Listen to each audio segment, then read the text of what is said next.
Bonjour à tous ou rebonjour à tous et à toutes. Nous pouvons donc reprendre la suite de ce webinaire et je souhaite la bienvenue aux personnes qui nous rejoignent pour cette seconde partie que je me réjouis d'animer aux côtés de la direction de Fabien, avec Timothée, Alban et Thomas et avec l'appui de la DGITM et du PAN. Pour cet après-midi, donc le programme s'organise en 2 thématiques. Tout d'abord, les exigences réglementaires, avec une attention particulière qui est portée sur les déclarations de conformité et la publication des données au format réglementaire. Et puis, l'enrichissement de l'information voyageur au travers des travaux de normalisation. Donc, nous allons tout de suite lancer la première session de l'après-midi qui en réalité est la 7e de la journée. Nous avons été laborieux ce matin. Et donc, je laisse la parole à Fabien qui va pouvoir introduire ce... Ah mais non, mais c'est vous qui prenez la parole, Fabien, mais c'est pas grave. Et donc, je vais m'auto-introduire avec Brewen pour lancer une première session sur les déclarations de conformité des Quesaquel Bestio. Alors, Si je peux me permettre aussi, j'interviens au nom de la DGTM et pas pour le point C national, parce que le point C national n'a rien à voir avec les déclarations de conformité, je préfère le préciser. il a raison, ils ne sont pas responsables de ce truc-là. Alors, les déclarations de conformité, se poser la question à quoi ça sert. Donc, pour ceux qui se poseraient la question de quel est cet outil, en fait, dans ces objectifs, ça ressemble un peu à cette attestation que vous aviez quand on se trimballait dehors pendant le Covid, si on se souvient encore de cette triste époque d'il n'y a pas si longtemps. Donc en fait, c'est une attestation qui vise déjà à responsabiliser les acteurs. C'est ça le principal objectif. C'est au travers de la déclaration de conformité, ceux qui sont responsables de la publication des données et pas nécessairement ceux qui l'ont publié, hein, il y a bien une différence, hein, finalement, doivent s'engager à respecter un certain nombre de conditions quand ils ont publié un jeu de données, et ça permet de s'assurer qu'ils ont bien pris connaissance de tout ça avant de signer cette déclaration. L'autre intérêt, c'est que ça permet d'identifier aussi les territoires et les modes concernés. Vous savez que des fois, dans les jeux de données, on a des métadonnées qui ne sont pas toujours tout à fait explicites, et ça permet d'obliger à les expliciter. Finalement, vous remplissez cette déclaration a posteriori, et ça permet aussi ça de mieux identifier ce sur quoi portent les jeux de données. Troisième point, ça permet d'identifier aussi les interlocuteurs vers qui on va devoir s'adresser. Et ça, c'est un point très difficile pour nous. Tant côté PAN, où on a un interlocuteur qui des fois change, mais il n'a pas été changé dans le jeu de données, donc plus personne ne répond sur le chat. Ça, c'est le premier point. Et nous, lors des contrôles où on s'adresse à 50 000 niveaux dans une collectivité territoriale ou chez un opérateur de transport, jusqu'à ce qu'on finisse par hasard parfois, par trouver le bon, ce qui n'est jamais bon finalement dans une procédure de contrôle. Donc ça vise aussi ça, identifier qui doit répondre. D'où le fait qu'en fait elles sont à renouveler tous les ans, ça permet de renouveler ça. Et finalement d'évaluer aussi l'évolution des données publiées. Patrick a parlé tout à l'heure d'historisation des jeux de données. Ça permet aussi de voir comment ces déclarations évoluent au fil du temps et du nombre de données qui sont publiées en plus par certains acteurs. Alors, on rappelle quand même quelles sont les obligations réglementaires qui, quelque part, sont contenues dans ces déclarations de conformité, les attestations que vous devez faire. Donc, déjà, il y a le respect du format réglementaire. Alors, je rappelle que le format réglementaire, vous devez le respecter à l'utilisation. On va voir tout à l'heure, Nouvelle-Aquitaine Mobilité va nous présenter comment finalement il permet à des opérateurs qui n'ont pas des données en ETEX de finir par les avoir en ETEX. Et c'est ce qui compte. Et on ne dit pas qu'il ne faut pas non plus publier du GTFS. Donc le premier point, c'est ça, respecter les formats réglementaires, c'est-à-dire ceux qui sont prévus par la réglementation. Deuxième point, c'est fournir ces données en temps utile. Je rappelle que quand vous avez des données statiques, que souvent en AOM on change 2 fois par an, c'est pas quand on change le plan de transport au 1er juillet qu'on doit publier le jeu de données. Il vaut mieux le publier 1 ou 2 mois avant si on peut. Et pareil pour les données en temps réel, les travaux, tout ça, donner ça en temps utile et penser à rafraîchir les jeux de données. On a régulièrement besoin de relancer des opérateurs pour ne pas l'avoir fait. Et il y a la correction des inexactitudes. Vous savez qu'il y a une obligation, donc il y a un chat par jeu de données sur le point d'accès national. Le chat doit finalement inciter les détenteurs de données à corriger les inexactitudes. Et ça, c'est un point qui est aussi contrôlé. Et donc, c'est un point dont il faut prendre conscience quand on remplit sa déclaration de conformité. Et je vais laisser Brewen poursuivre sur les modalités pratiques de cette déclaration de conformité. Merci. Effectivement, j'ai détaillé un peu le processus de déclaration. Donc, d'abord, savoir à qui s'adresse cette déclaration de conformité. Donc, c'est très simple, c'est les détenteurs de données et les utilisateurs de données. Donc, c'est mentionné dans l'article 815-1 du Code des transports. Mais les détenteurs de données, ceux qui sont responsables de la publication des données. Donc, par exemple, pour un service organisé, ça va être l'AOM. Et pour les services librement organisés, donc privés, ça sera plutôt l'opérateur de transport, les opérateurs de stationnement ou de services de mobilité en libre service type VLS. Alors, dans cette déclaration de conformité, vous attestez que vous avez bien publié les données sur le point d'accès national. Ça signifie que quand, évidemment, vous allez publier cette déclaration de conformité ou la transmettre au ministère en charge des transports, c'est effectivement publier cette déclaration après avoir publié les données sur le point d'accès national pour le producteur. Ça signifie que quand il s'agit d'une première publication des données, le Code des transports autorise un délai de 3 mois à compter de la date de la première mise à disposition des données. Et après, ces déclarations pour le producteur de données seront à transmettre à un rythme manuel. Il y a le cas où il va y avoir un gros changement dans la déclaration de conformité. Par exemple, vous avez ajouté un jeu de données. Du coup, il faudra à ce moment-là refaire une déclaration de conformité. Et à nouveau, vous aurez 3 mois pour transmettre ces déclarations de conformité dès que ce changement aura été opéré. Et après, ça reprend un rythme manuel. Côté utilisateur, effectivement, vous devez publier la déclaration dès que vous utilisez les données sur le point d'accès national. Les données visées sont évidemment celles des annexes du règlement MMTIS et pas les autres données. Par exemple, on a vu dans certaines déclarations que certains mettaient les données de comptage de mobilité ou des choses comme ça. C'est en dehors du périmètre, donc pas besoin de l'afficher. Et pour publier les données, le ministère a mis en place en fait un formulaire qui se remplit sur démarchesimplifiée.fr. Et du coup, c'est ce qu'on va vous préciser juste après. Ce formulaire, vous l'avez dans le schéma à gauche, il contient finalement des informations sur le contact, savoir qui est le déclarant, qui est l'entité en charge de la publication des données. Je vous sais pourquoi c'est important. Sur la partie description des données, donc vous allez avoir les différents types de données que vous avez publiées, et là-dedans vous allez pouvoir mettre en fait les URL du point d'accès national. Du coup là, vous dire c'est publié, ajouter quelques éléments pour décrire la donnée. Et toute une partie sur la fourniture des données sur le plan d'accès national, pardon. Donc effectivement, c'est plutôt là qu'on met les références données publiées, pour être plus précis, et effectivement apporter des informations qu'on ne peut pas déceler sur le plan d'accès national, c'est-à-dire finalement quels sont selon vous votre engagement pour mettre à jour et vous mettre en qualité les données, notamment au bout de combien de temps vous corrigez toutes les inexactitudes qui vous avez été remontées, etc., etc. Alors, sur la déclaration de conformité, on a parlé de la responsabilité de celui qui transmet la déclaration de conformité. Et dans le cas des services organisés, c'est toujours l'AOM qui est centrale.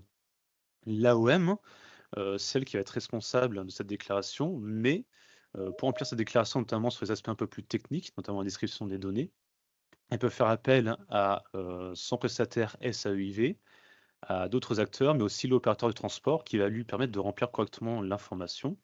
Mais à la fin, ce sera bien l'AOM qui sera en tant que déclarant, en tant qu'entité en charge de la publication des données, et celle qui valide et qui envoie le formulaire. Pareil, côté service privé, quand c'est un opérateur de transport, il peut aussi faire appel à d'autres acteurs pour pouvoir compléter éventuellement cette déclaration-là.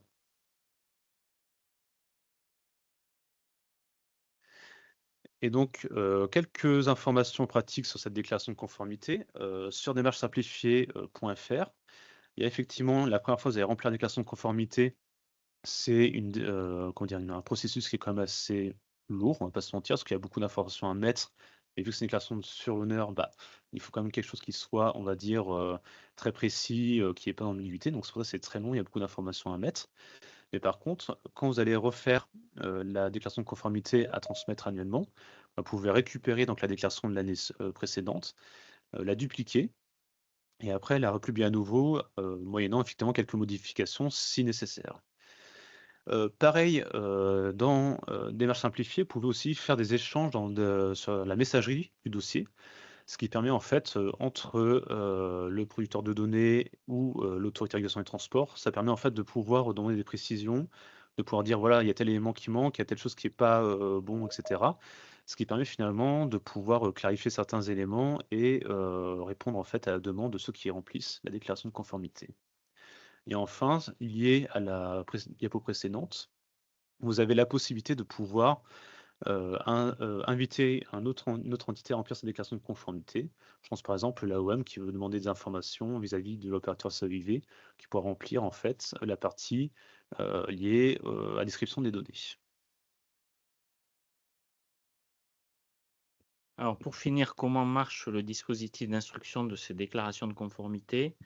Donc, c'est bien la DGITM et donc le ministère de l'Aménagement du Territoire et de la Décentralisation qui finalement est le maître d'ouvrage de l'outil sur démarche simplifiée. Donc, il y a ce projet de déclaration qui vous est fourni et que vous n'avez plus qu'à compléter.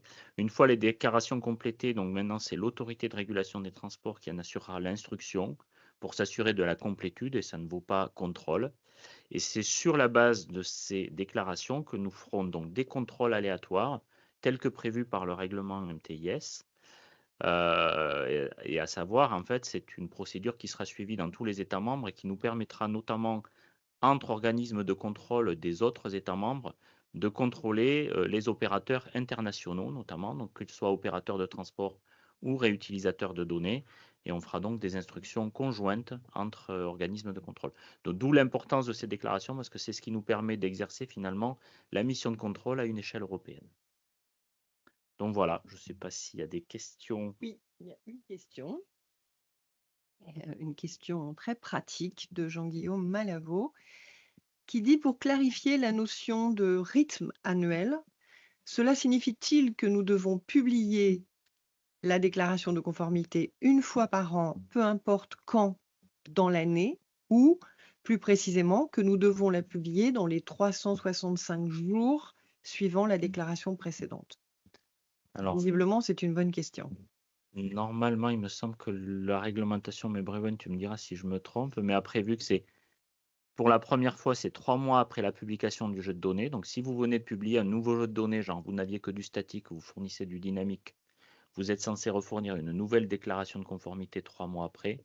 Si par contre, il n'y a pas de changement et que vous êtes juste en train de mettre à jour, normalement, c'est au 1er janvier. C'est-à-dire, chaque année au 1er janvier, vous êtes censé remettre à jour vos déclarations de conformité. On n'a pas trop insisté jusqu'à présent, hein. Les contrôles vont démarrer, comme d'habitude, dans une phase relativement d'échange dans un premier temps. Nous ne serons méchants que plus tard. Du coup, pour apporter des compléments d'information, en fait, pour toutes les personnes qui n'ont pas encore rempli de déclaration de conformité, elles sont invitées à le faire pour cette année.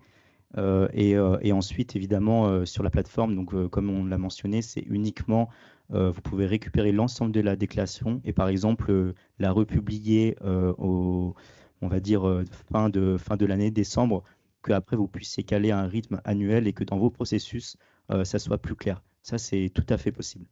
Voilà, en tout cas pour la première année, on vous invite dans un premier temps à les publier et ensuite, si jamais il y a des, voilà, des déclarations manquantes, on reviendra vers vous et vous pourrez instaurer un cycle qui vous correspond le mieux.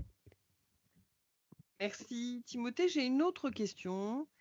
Dans le cas d'un agrégat de données multi-réseau publié sur le PAN par un SIM régional, les AOM délèguent la tâche de publication de leurs données à la région. Techniquement, seul le gestionnaire régional de cette donnée est en capacité de remplir ces déclarations très techniques. Mais est-ce à l'AOM de signer la déclaration et de la transmettre à la région? Alors, en tout état de cause, c'est bien à l'AOM de signer la déclaration, mais on sait bien qu'elle va devoir être coélaborée avec la région, d'autant que la région, dans le cadre d'une publication agrégée, a elle-même une responsabilité de publication. Donc, on va dire dans les jeux de données agrégés, dans les faits, qu'il faudrait 2 déclarations de conformité, une de l'AOM signalant qu'elle a bien publié ces jeux de données au travers d'un jeu agrégé, et celle de la région signalant qu'au-delà de ses propres données, elle publie un jeu de données agrégé. Alors, on a 2 autres interventions. Juste, j'ai oublié de dire que la question que je viens d'exposer était à l'origine de Nicolas de Coquerel. Voilà, merci Monsieur de Coquerel. Et je donne la parole. Alors, surtout moi, ma question va justement dans le prolongement de celle qui a été posée juste avant. Si malgré nous, et vraiment malgré nous, on publie des données qui devraient être publiées par un autre. En l'occurrence, on publie les données de la Traverse, qui est un service organisé par la ville de Paris, mais qui est exploité par la RATP, et donc on reçoit dans les données que nous envoie la RATP, et donc on publie naturellement, puisqu'il n'y a pas de raison qu'on fasse de filtre. Est-ce que la ville de Paris doit publier ces données, premièrement? Deuxièmement, est-ce que nous, on déclare qu'on le fait pour eux, sachant qu'on en a discuté avec la ville de Paris, qui sont tout à fait favorables à ce qu'on le publie pour eux et qu'on le déclare pour eux si ça arrange tout le monde? Alors, on en revient à la question préalable. La ville de Paris devrait... Alors, elle n'a pas besoin de republier le jeu de données. Comme je l'ai dit ce matin, nous, il suffit que vos données soient disponibles quelque part sur Transport DataGouv. Je n'ai pas besoin d'avoir 3000 jeux de données qui disent la même chose. Un seul suffit. Par contre, il faudra bien 2 déclarations de conformité. Une de la part de la ville de Paris disant qu'elle avait des données à publier et qu'elle l'a bien fait, au travers d'une URL qui se retrouvera être celle finalement certainement de l'open data d'IDFM, et à IDFM, dans sa déclaration de conformité, de signaler que son jeu de données agrégées contient aussi les données d'autres producteurs pour lesquels elle assure finalement une publication déléguée.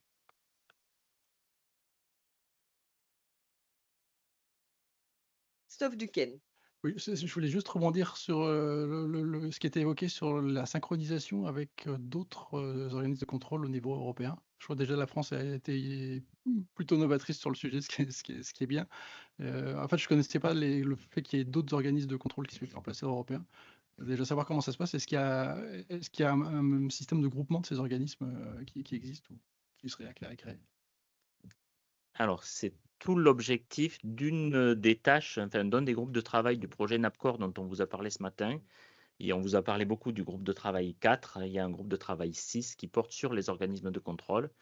Donc l'ART n'est pas toute seule en Europe. En fait, on est assez nombreux. Alors beaucoup sur les données routières et de plus en plus aussi sur les données multimodales. Mais bon, vous avez compris que l'ART bientôt aurait la double casquette. Mais c'est le cas aussi dans les autres pays. Donc on est plusieurs à intervenir sur ce sujet. Pour la plupart, il démarre. On est 2 ou 3 pays à avoir réellement activé le processus de contrôle. On est un peu les seuls à l'avoir fait plutôt directement sur les jeux et pas tant au travers de la déclaration de conformité. Mais dans les faits, oui, il est prévu qu'on travaille ensemble à une méthode de contrôle, on vous l'a dit, hein, donc déjà sur des templates communs, donc d'ores et déjà sur démarche simplifiée. Ce que vous avez est issu des travaux du projet NAPCOR. C'est en gros un formulaire coordonné entre tous les organismes de contrôle qu'on a mis en place en France. Donc c'est tout récent, on a fait une modification au printemps.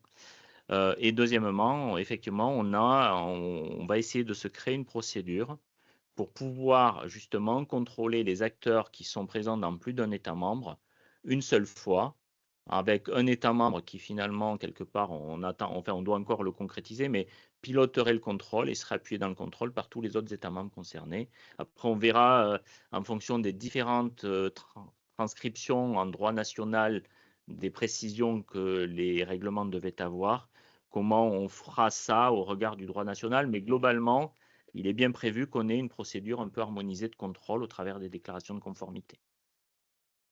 J'ai une nouvelle question de Bastien Thomas.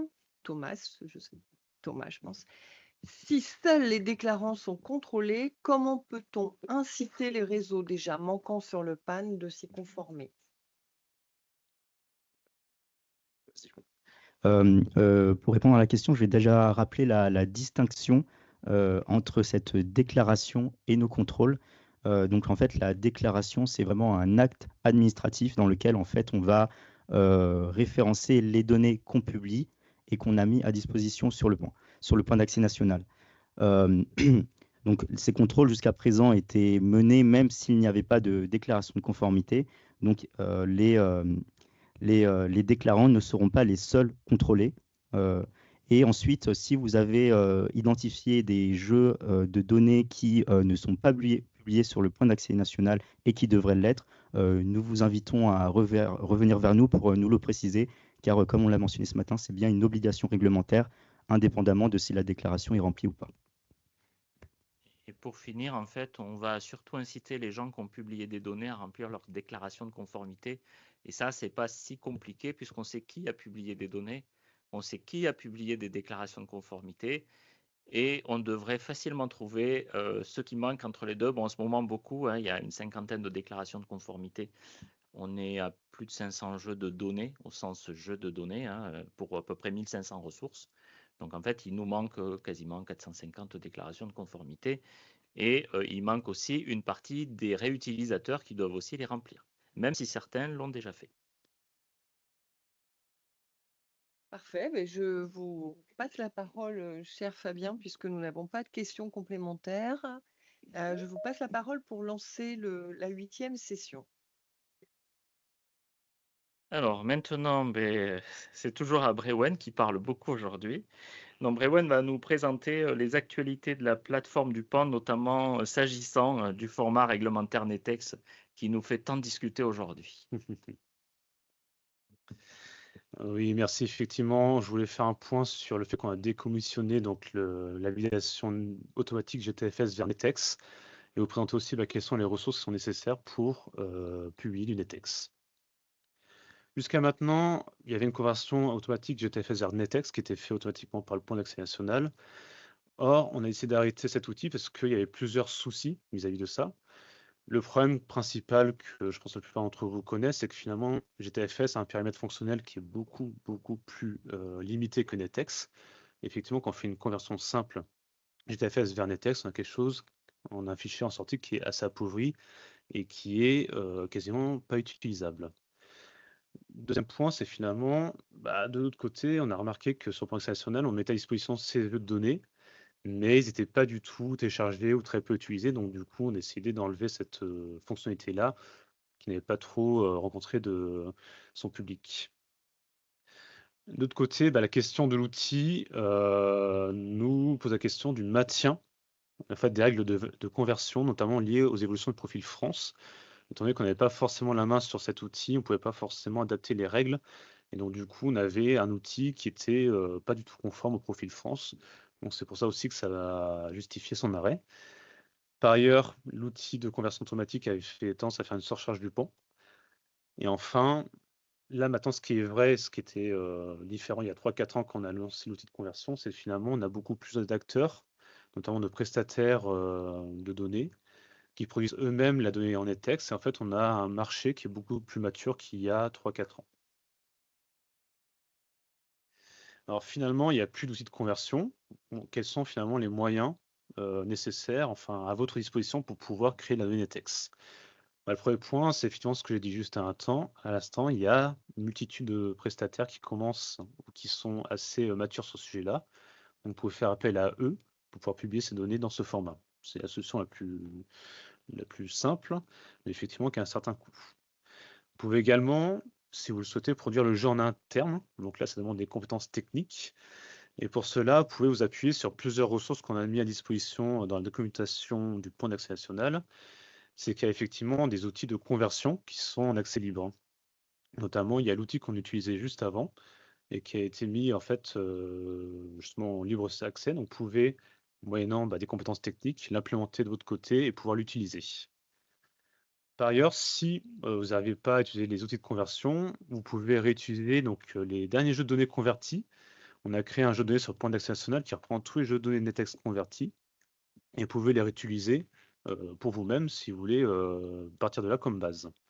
En tout cas, si vous utilisez ces deux solutions-là, c'est effectivement ce qu'on montre, c'est qu'il est effectivement nécessaire de travailler ces jeux afin de les enrichir, de rajouter des attributs manquants, de les adapter au profil France. En tout cas, il y a un vrai travail derrière. Et effectivement, c'est ce que je voulais matérialiser avec l'illustration en bas, c'est que d'un côté, vous avez un NETEX converti. Même si le GTFS est d'excellente qualité, en fait, on se retrouve avec un NETEX avec très peu d'informations. Et notamment, on n'a pas l'attribut, par exemple, transport mode, qui est en fait un attribut obligatoire dans le profil France NETEX. Et donc, du coup, à droite, vous avez un NetText qui a été publié en natif. Là, effectivement, vous voyez qu'il y a beaucoup plus d'informations. Et si vous partez d'un NetText converti, l'idée, c'est d'arriver au résultat qui est à droite. Et dernier point, dernière ressource, pardon, nous avons mis à disposition le support de formation NetEx qui a été mis en place par la DGTM avec le GT7. Une dernière information que je souhaitais vous faire partager, c'est qu'effectivement, je l'ai évoqué ce matin. Le point Accessol déploie sur le long terme un validateur NetEx. C'est en fait un travail de longue haleine. Pour l'instant, on a déployé ce validateur-là en version bêta, donc c'est vraiment en cours de test. C'est une validation très brute qui permet d'avoir certaines informations, mais on est en train de tester nous-mêmes. On ne sait pas trop ce qui valide, on ne sait pas trop vis-à-vis du schéma XSD ce qui valide ou pas. Donc c'est pour ça que du coup on l'a mis en test et que du coup pour l'instant on a enlevé la validation XSD pour en fait bien étudier comment il fonctionne. Et donc à court terme, l'idée c'est d'arriver en fait à un affichage des informations de base, donc c'est-à-dire la disponibilité du vieux NetEx, exactement comme on fait pour le NetEx, pardon pour le GTFS. Et l'idée, c'est de dire, voilà, on peut mettre à jour, on peut dire que ce jeu est à jour, la période de validité, rajouter quelques informations en plus, mais avoir en fait au niveau des métadonnées quelque chose d'un peu plus riche. À moyen terme, c'est de continuer à étudier donc notre validateur qu'on a, pouvoir commencer à implémenter des règles nous-mêmes. Et effectivement, là, ça demande en fait de repasser, réétudier tout ce qui va être le profil France NetEx, vérifier quelles sont les règles à prendre en compte, quelles sont les règles les plus importantes. Et effectivement, c'est de hiérarchiser entre erreurs bloquantes ou informations. Donc là, c'est quelque chose qui va se faire vraiment sur les 6 prochains mois, ça va être assez long. Mais on espère pouvoir proposer quelque chose d'ici la fin d'année qui soit utile pour la plupart des producteurs et utilisateurs de données. Et enfin, on va dire après 2026, c'est sur long terme, c'est finalement un travail qu'on souhaitait faire, mais qui est aussi valable sur GTFS finalement, c'est d'afficher les erreurs de manière plus claire et aussi de manière plus compréhensible. Parce que des fois, on a des erreurs de type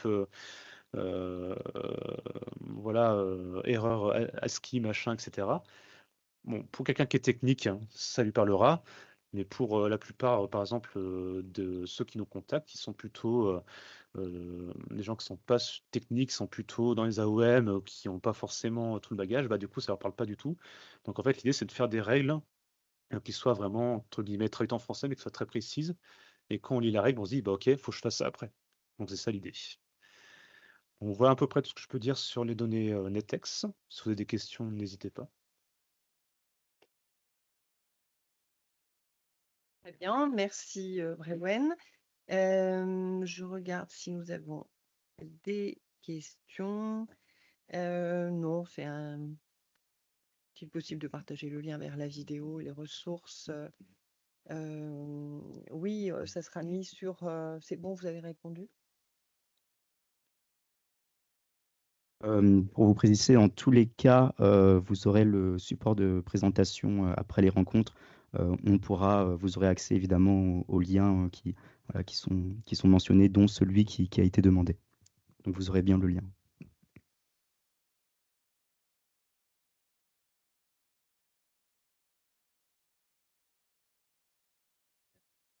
Autre question de Bastien Thomas. À ce jour, produire uniquement en NetText viendrait à se priver des réutilisations d'acteurs majeurs. Pour faire la mention de ce matin de Google Maps, ces structures sont-elles associées, accompagnées? Alors effectivement, c'est un peu l'histoire de l'œuf et de la poule finalement. Voilà, s'il n'y a pas de données en NetExt, on ne peut pas réutiliser, mais derrière, les utilisateurs ne sont pas prêts à utiliser les données NetExt produites par les producteurs. Pour l'instant, c'est vrai que les données NetExt commencent à arriver petit à petit. C'est surtout les ORM régionales qui publient, et notamment qui réutilisent aussi de leur propre côté. Mais de plus en plus d'utilisateurs vont petit à petit aller sur cette donnée-là. Alors après, ça dépendra effectivement à court terme. Peut-être ça ne sera pas le cas, mais sur le long terme, ça arrivera parce que notamment la donnée NetExt est beaucoup plus riche. Et notamment, on pense aux questions de données tarifaires, aux questions d'accessibilité. La donnée NetExt est vraiment adaptée pour ça et je pense qu'au fur et à mesure, côté utilisateur, il y aura aussi une maturité qui va s'installer au fur et à mesure des années. Je me permets aussi de préciser, côté autorité de régulation des transports, on prône vraiment une production à la fois du NETEX mais du GTFS. On est bien conscient que le GTFS est beaucoup plus utilisé et ce serait vraiment dommage d'éviter d'utilisation de GTFS. Donc nous, on prône vraiment une double publication des données et pour cette question aussi d'accompagnement, en fait, sur la prochaine présentation, nous allons notamment en parler à travers le cas de Nouvelle-Aquitaine Mobilité. Je précise juste aussi, côté plan accès national, du coup, on est aussi en mode double publication, parce qu'effectivement, chaque format a leur périmètre fonctionnel, et du coup, ça répond à plusieurs situations différentes. Tutota, il voulait prendre la parole. J'allais dire un peu la même chose que Timothée, où on vous conseille très fortement de continuer à publier les deux. Par contre, ce que vous permet de faire un jeu de données NETEX en natif, c'est venir enrichir certains éléments optionnels de GTFS qui jusque-là avaient été beaucoup passés sous le silence. Je sais que du côté IDFM, ça s'est un peu fait comme ça en bonne entente pour la partie accessibilité, et notamment, je pense au cheminement interne. Donc en GTFS et GTFS Pathways, qui de base sont très bien traduits une fois qu'on a fait un jeu de données en NETEX accessibilité propre. Très bien, je ne vois pas d'autres questions sur le fil des questions-réponses de Tim. Je ne vois pas de questions dans la salle ou d'éléments complémentaires à apporter. Donc, je vais passer la parole à Fabien pour l'introduction de la 9e session. Alors maintenant, les deux prochaines présentatrices vont vous montrer comment vous pouvez être aidé finalement dans cette publication NETEX et même comment le NETEX est lui-même réutilisé. Donc c'est pour Nouvelle-Aquitaine Mobilité, Sophie Rimbaud et Adriana Brutel qui vont vous présenter ce que fait le syndicat mixte Nouvelle-Aquitaine Mobilité en région Nouvelle-Aquitaine, et vous verrez qu'on peut bien faire tout. Et avec de l'appui, vous n'êtes pas tout seul. Alors, bonjour à tous. Je suis Adriana Brutails. Je vais prendre la main pour expliciter un peu ce qu'est le syndicat. Je la passerai ensuite à Sophie pour aller plus précisément dans le constat, les besoins de nos membres, autorités organisatrices, et vous expliquer ce qu'on a mis en place. Et je la reprendrai à la fin pour essayer de prendre un peu de hauteur à la fois sur les avantages qu'on voit, nous, aujourd'hui, à l'utilisation du NETEX, mais aussi les points de vigilance ou les limites qu'on peut rencontrer dans notre contexte et dans le contexte de nos collectivités membres. Alors, Nouvelle-Aquitaine Mobilité, c'est un syndicat qui est assez jeune, qui a un tout petit peu plus de 5 ans, qui a été créé à l'initiative de la région Nouvelle-Aquitaine et des autorités organisatrices du territoire. Il y en avait 26 historiquement. Ils sont tous membres aujourd'hui, sauf un qui est à Agen, mais qu'on ne désespère pas d'avoir un jour. Et nous avons de plus en plus de membres post-LOM, donc de communautés de communes qui prennent la compétence transport et qui commencent à réfléchir à des réseaux et notamment à des offres de transport à la demande à mettre en œuvre sur leur territoire. On a plusieurs compétences que sont historiquement l'information voyageur, la billettique et la coordination des mobilités entre ces autorités organisatrices, et de nouvelles compétences qui sont apparues récemment, notamment autour d'une commission locale en Gironde des mobilités et la levée d'un versement en mobilité additionnel pour mettre en place des offres de transport concrètes. On travaille à l'échelle globale et à l'échelle un peu plus locale avec des bassins. Pourquoi ce syndicat a été créé?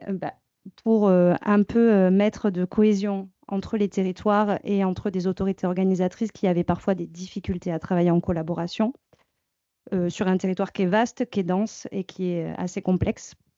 Bien évidemment, dans un souci d'écologie, bien évidemment, en essayant de favoriser le recours aux transports en commun et aux mobilités douces par rapport aux véhicules personnels.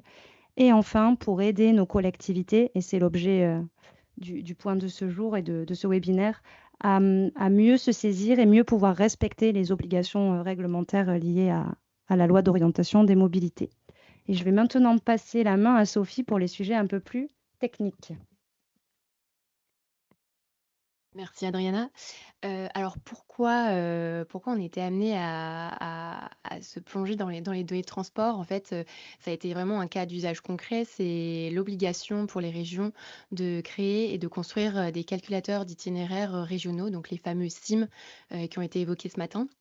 Donc finalement, pour calculer, pour faire des algorithmes à partir des données, il a fallu récupérer et consolider toutes les données des réseaux.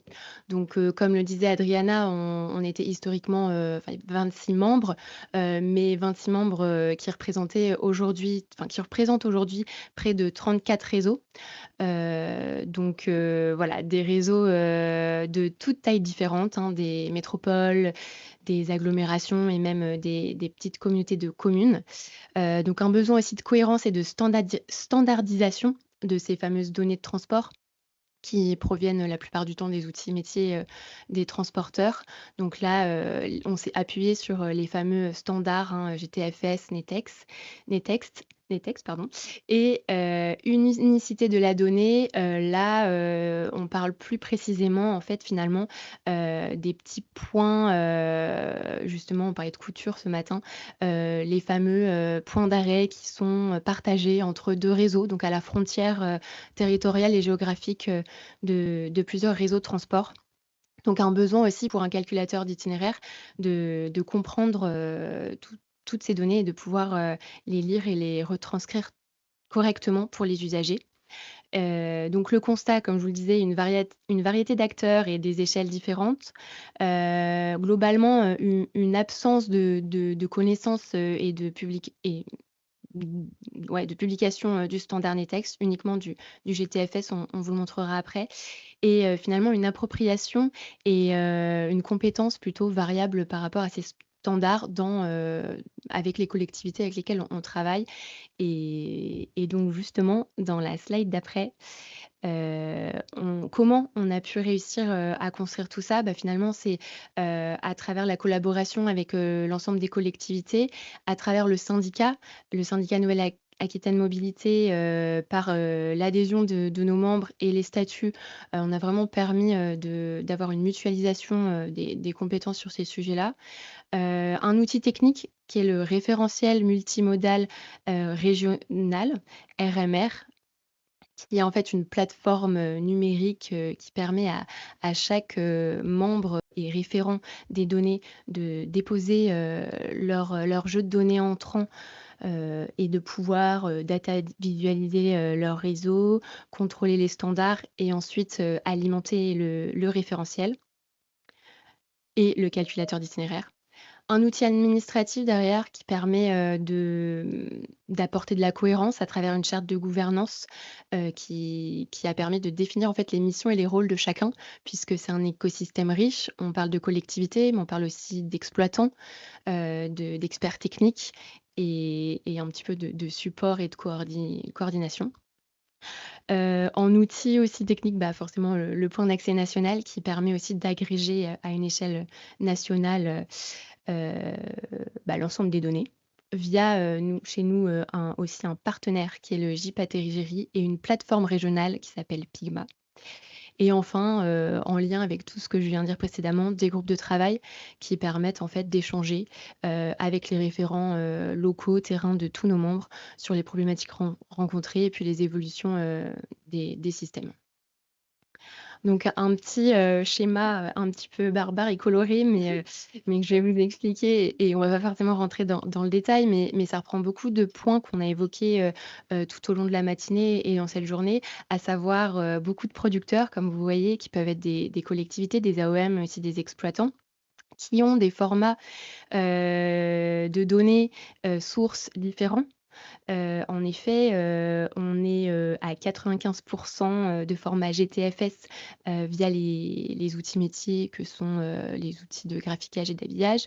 Mais on a des très petits réseaux qui, eux, n'ont même pas d'outils de graphiquage puisque pour une ligne, voilà, c'est pas forcément utile. Et donc, par exemple, on peut avoir des formats Excel. Aujourd'hui, on n'a aucun réseau qui nous fournit du NETEXT propre et natif en entrée, mais on sait que plusieurs membres travaillent sur ce sujet.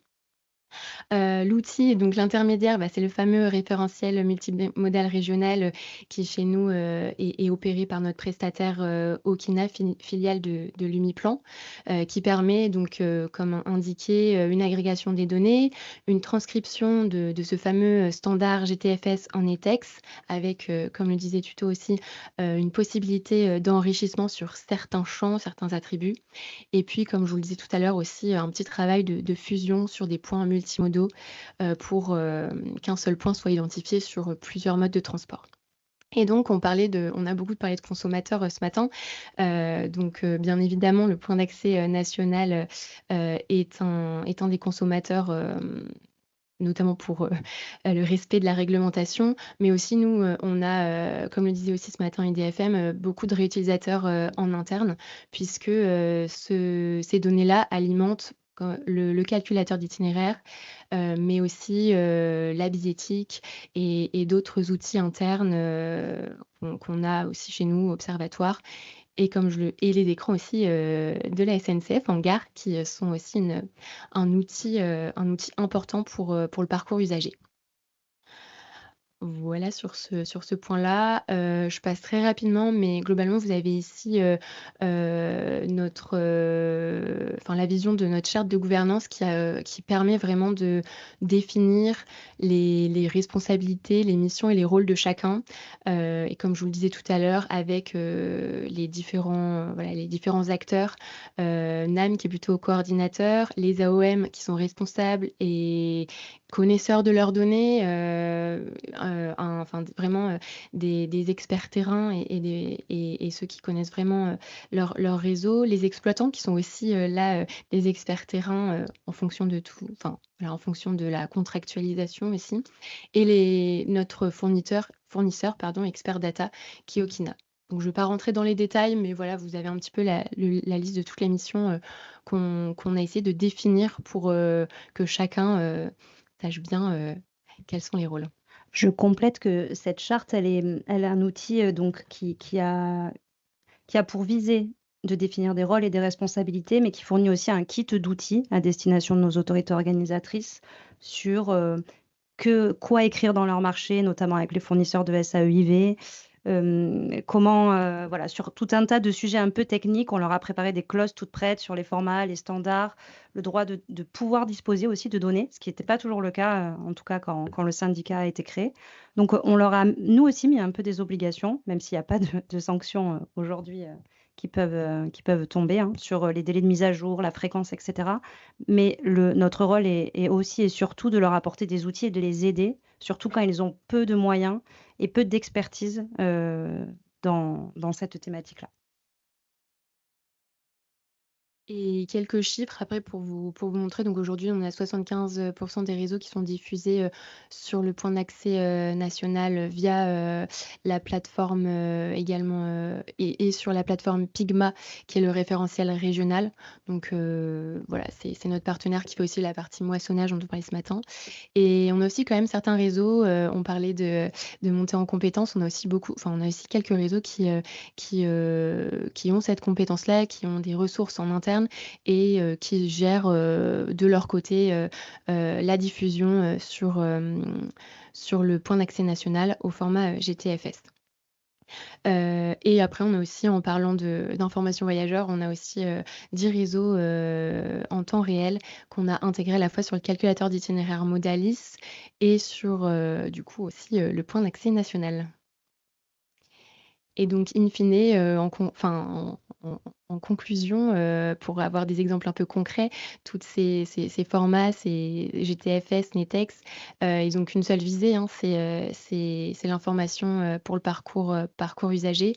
Et donc ici, vous avez quelques captures d'écran pour vous montrer ce qu'on peut retrouver dans notre calculateur d'itinéraire Modalis et à quoi sert toute cette cohérence, standardisation et agrégat des données. Pour conclure, et n'hésite pas à me compléter, Sophie, de notre expérience, du coup, qui a un petit peu plus de 5 ans, ce qu'on a pu en retirer, c'est qu'au fil des années, il y a eu de plus en plus d'outils et l'ambition du point d'accès national et l'importance de cet outil-là a clairement été compris et donc a un peu motivé, un petit peu plus, on va dire, les autorités organisatrices, sur notre territoire en tout cas, à se saisir du sujet et à travailler dessus. Le fait d'avoir mis en place une stratégie autour de cette donnée, d'en avoir fait un sujet important du syndicat et qui est validé par nos membres élus en tout cas, et donc décliné ensuite techniquement, mais ça a permis de créer des groupes de travail, de communiquer, d'avoir des bonnes pratiques à l'échelle régionale et d'avoir une uniformisation un petit peu de la qualité des données diffusées et de ce qu'on pouvait produire au niveau de la région Nouvelle-Aquitaine. On a des retours d'expérience, on a des territoires par exemple aujourd'hui qui travaillent sur l'accessibilité.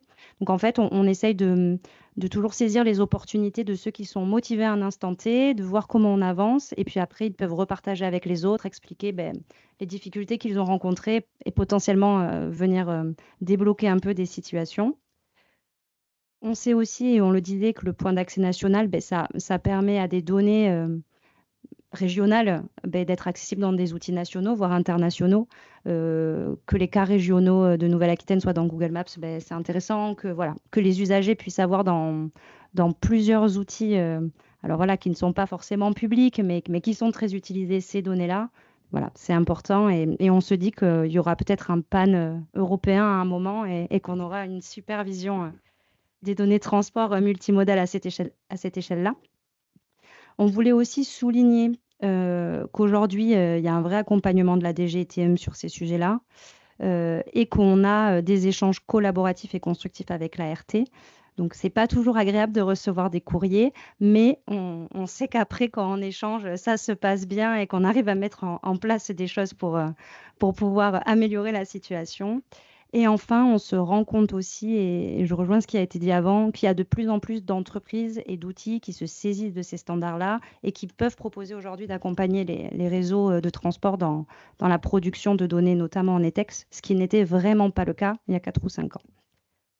Par contre, on sait aussi qu'on est dans un contexte économique complexe pour de nombreuses collectivités, avec des moyens techniques, des compétences rares sur ces sujets-là et parfois des arbitrages qui ne sont pas en faveur de ces sujets, qui paraissent très très techniques et pas forcément prioritaires à certaines échelles. Donc voilà, on a toujours, nous, cette difficulté à se dire, on sait qu'il y a des contraintes qui pèsent sur vous, mais que vous n'avez pas forcément les capacités d'y répondre. Donc il faut qu'on arrive à trouver des arbitrages pour garder la tête froide et continuer à travailler sur ces sujets-là. Mais c'est important pour nous de le rappeler parce qu'on est confronté quand même à des réseaux, notamment de petite taille, qui aujourd'hui ont des difficultés, des réelles difficultés à pouvoir travailler là-dessus. On voulait insister aussi sur l'absence, mais ça a été fait ce matin par IDFM, donc on enfonce le clou, de capitalisation. On a des réseaux, nous, qui ont travaillé avec Google Maps, qui ont eu des données très enrichies et personne n'en bénéficie. Et on se dit qu'on met des moyens collectivement et publiquement là-dessus et qu'on aimerait bien que les réutilisateurs puissent nous repartager des choses qu'ils ont pu améliorer sur ces données-là. La faible appropriation du format NetEx par les utilisateurs. Nous, aujourd'hui, dans les outils Modalis, on l'impose. Ça a été très, très difficile, mais Moovit l'utilise, Cuba commence à l'utiliser. Voilà, donc je tiens à le dire, mais ça a été compliqué. Et il faut qu'on continue à travailler collectivement grâce au groupe de travail, à la normalisation et au marché qu'on rédige à le faire, parce que sinon, on va obliger des gens à produire du NetEx pour que peu de personnes le réutilisent. Donc, c'est un petit peu dommage. Et le dernier point, et c'est malheureux, mais on y est confronté au quotidien, c'est qu'il y a tellement de systèmes qui coexistent partout, qui sont complexes et qui ne savent pas se parler, que finalement, il faudrait adapter les GTFS et les NetEx pour chaque système qu'ils utilisent. Et ça peut faire un peu perdre la tête et retarder certains projets à des moments. Donc, on a bien besoin d'autorités de régulation, à la fois sur nous, mais aussi, je pense, aussi sur tout ce qui va être industriel et réutilisateur des données.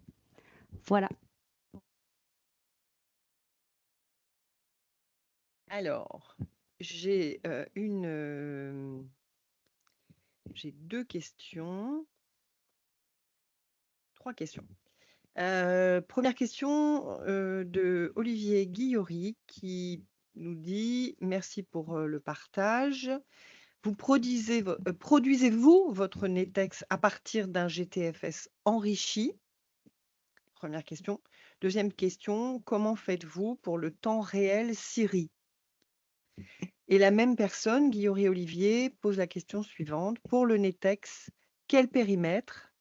Est-ce que vous adressez déjà aussi les sujets accessibilité et tarification? Et enfin, la dernière question, comme ça vous pourrez répondre à tout en bloc, c'est Bastien Thomas.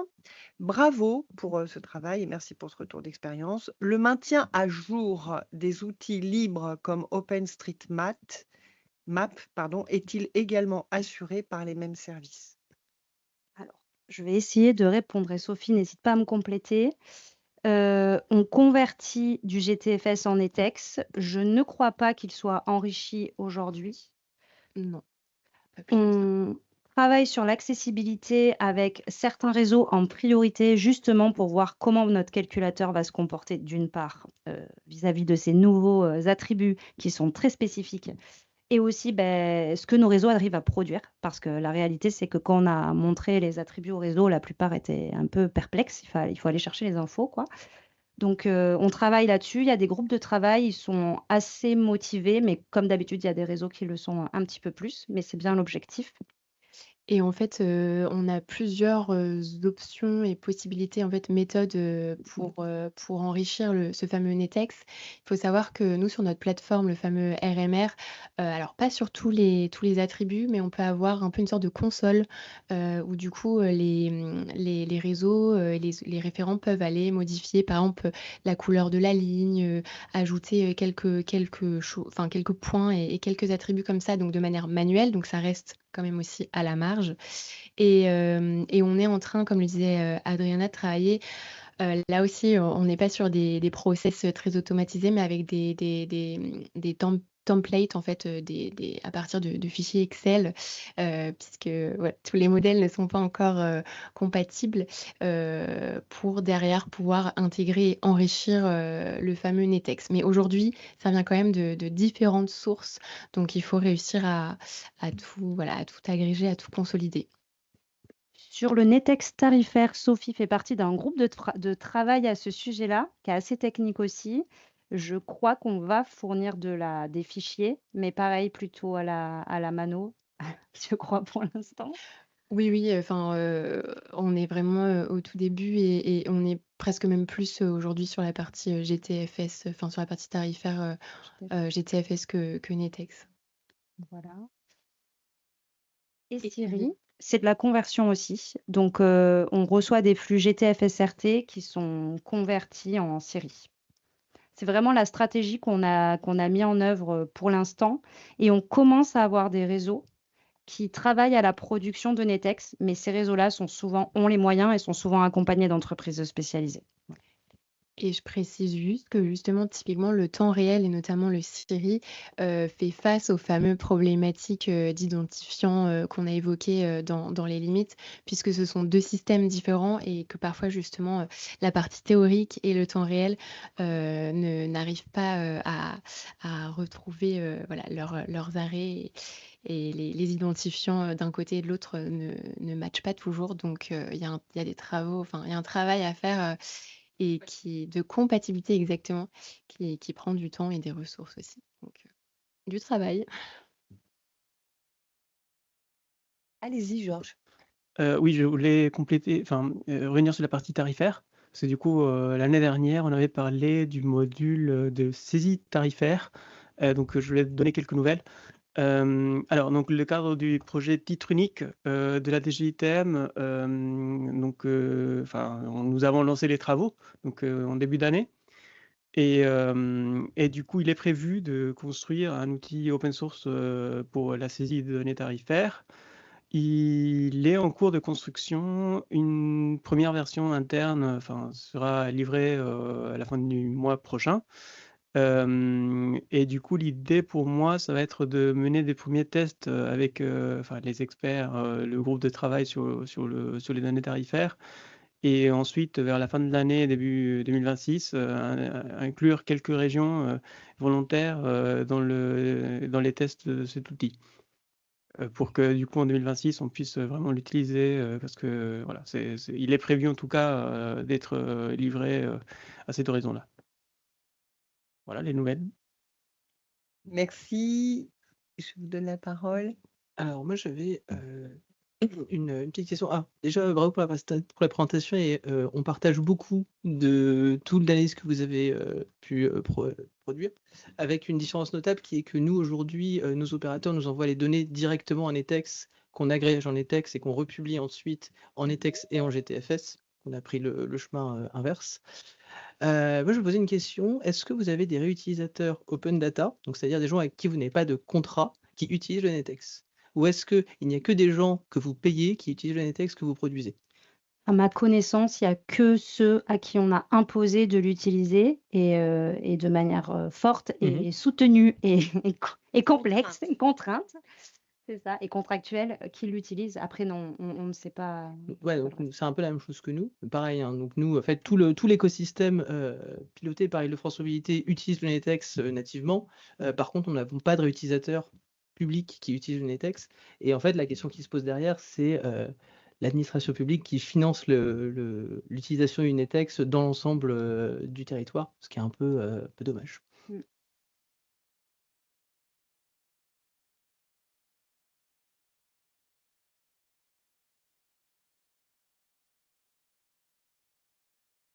Nous arrivons donc à la thématique numéro 4 et comme nous avons pu le voir, la publication des données de mobilité n'a de sens que si elle est réutilisée par la suite.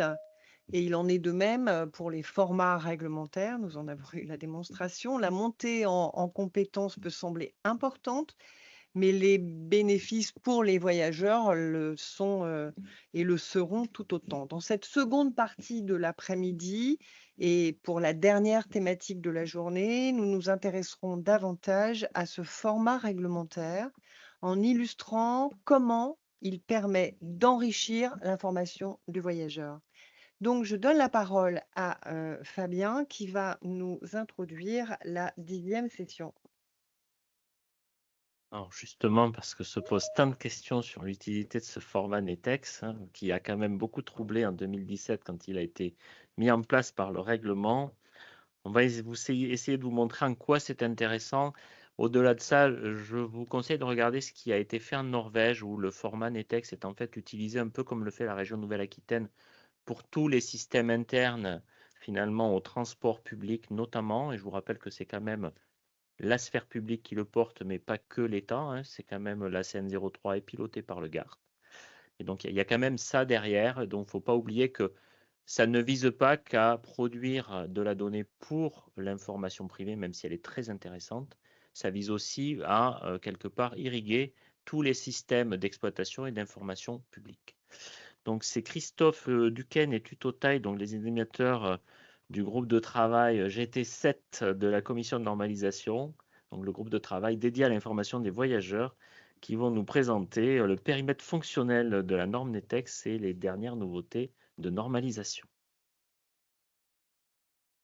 Bien, bonjour, je suis Christophe Duquesne, donc je vais essayer de vous présenter en 10 minutes ce qu'on peut faire avec ce que peut couvrir NetEx. Donc, bon, il m'arrive de faire des introductions complètes, des introductions juste sur une journée complète, donc ce sera vraiment une version résumée, mais c'est important quand même de repositionner en fait ce dont on parle. NetEx, c'est un format d'échange de données. Donc, c'est vraiment sa vocation, c'est d'échanger des données. On a parlé de qualité et ainsi de suite. Ça ne fait pas la qualité. Si on lui donne des bêtises à échanger, il échangera des bêtises. Si on lui donne des bonnes données, il échangera des bonnes données. Et il échange les données planifiées, tout ce qui est connu à l'avance. Par opposition au temps réel. Alors, il y a un terme qui traîne, qu'on a entendu d'ailleurs un peu aujourd'hui, qui est dynamique. Si les données changent au cours de la journée, par exemple, si vous avez un parking qui a des horaires qui évoluent pendant la journée ou qui évoluent d'un jour sur l'autre parce que c'est pas le même tarif le week-end et le lundi, tout ça c'est connu à l'avance et que si c'est connu à l'avance, c'est planifié. C'est pas parce que ça change au cours de la journée que on passe sur du temps réel. Donc toutes les données connues à l'avance vont pouvoir être échangées avec NetEx et ça va toucher tous les modes de transport. Alors on l'associe souvent au transport public, mais pour NetEx et pour Transmodal, le transport public, c'est tout mode pour lequel il y a eu une publication de l'offre, quelle qu'elle soit. Hein, on évoquait tout à l'heure le fait que pour la France, les cartes scolaires ne sont pas dans le cadre, mais les cartes scolaires sont bien couvertes par Netex parce qu'il y a une publication, même si c'est réservé à certains utilisateurs. De la même façon, une entreprise peut avoir un service de covoiturage qui est complètement interne, hein, qui dépend d'elle, mais il y a une offre publiée et ça devient une offre qui est du coup éligible à être décrite avec Netex. Après, ça ne crée pas forcément l'obligation de publication, et Netex va être en mesure d'échanger ça. Euh, Donc ouais, j'ai donné déjà un peu les exemples, hein, les exemples de tarification qui évoluent dans la journée. Un service à la demande, par exemple, peut très bien être publié avec Netex. On va décrire que le service est à la demande, quel service, quel numéro il faut appeler ou sur quel site il faut se connecter. Mais tout ça, ça va pouvoir, tout ce qui est ligne virtuelle ou système Zono, ça va pouvoir être décrit avec Netex. Un service de remplacement peut être programmé aussi avec des conditions de remplacement. On peut avoir aussi un service de contournement en cas d'inondation ou en cas de débordement ou les jours de match autour d'un stade et ainsi de suite. Tout ça, ça va être de l'information qui est planifiée, qui va pouvoir se décrire avec Netex. On va essayer là de passer rapidement les différentes zones de Netex. Non, on peut rester sur le précédent. Et faire les liens avec les profils. Alors, on a évoqué les profils. Hein. Les profils sont l'adaptation locale pour un échange particulier, donc en prenant les règles et les contraintes locales, mais surtout en faisant une sélection des choses qui sont intéressantes ou pas. Dans Netex, on va couvrir énormément de choses. J'évoque souvent, par exemple, le fait que quand vous êtes en Norvège et que vous arrivez au bord d'un fjord, pour le traverser, vous pouvez appeler le bateau avec un phare. En l'allumant, vous avez un système de l'image du phare. Clairement, ça, on n'a jamais ça en France, et donc on ne va jamais retenir ce genre de choses dans le contexte français. C'est un exemple un peu caricatural, mais il y a beaucoup de situations de ce type-là. Dans Netex, on va avoir la partie de description de la structure de réseau, donc les lignes, les séquences d'arrêt qui vont être desservies, toute la partie physique de description de l'offre. Hein, donc c'est cette partie structure, et on a dans le profil France une partie qui s'appelle structure du réseau dans le profil Netex France, donc qui va couvrir cette partie description de l'infrastructure du réseau en fait.